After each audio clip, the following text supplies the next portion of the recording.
कबो न अकेलावा फिर काहे खेलावा खेली गईलू।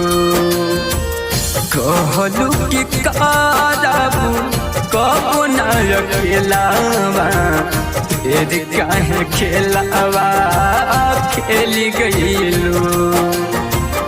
कहलू रहबू हम साथे हरदम, कहलू रहबू हम साथे हरदम, बतिया से फिसल गईलू।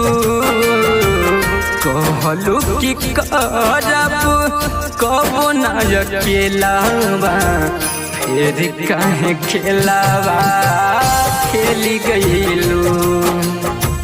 कहलू कि करबू कबो न अकेलावा फिर काहे खेलावा खेली गईलू।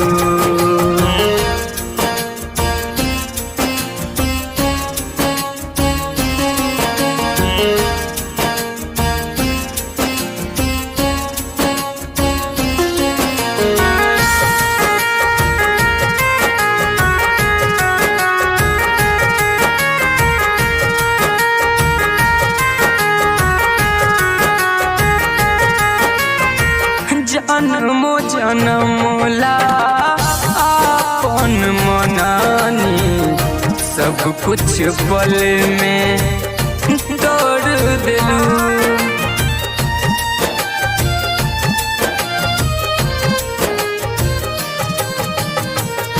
जाने का कमी हम में पइलू, अचके में सथवा छोड़ दिलू।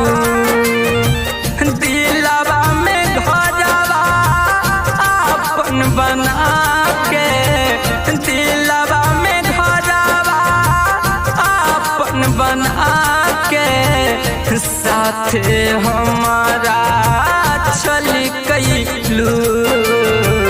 कहलू कि करबू कबो न अकेलावा फिर काहे खेलावा खेली गईलू। कहलू कि करबू कबो न अकेलावा फिर काहे खेलावा खेली गईलू।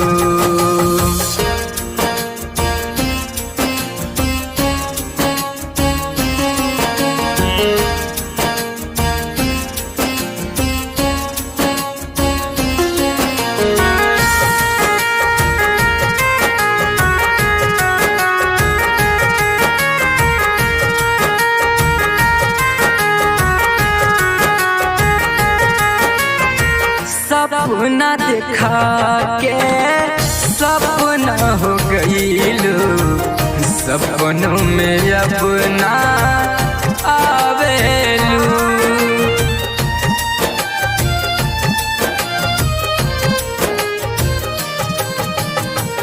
हमके डोबा के तने बता दा, खुशी कवन पावेलू।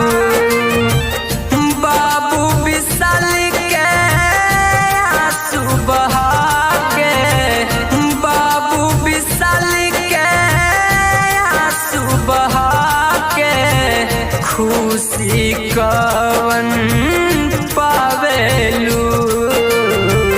कहलू कि करबू कबो न अकेलावा फिर काहे खेलावा खेली गईलू।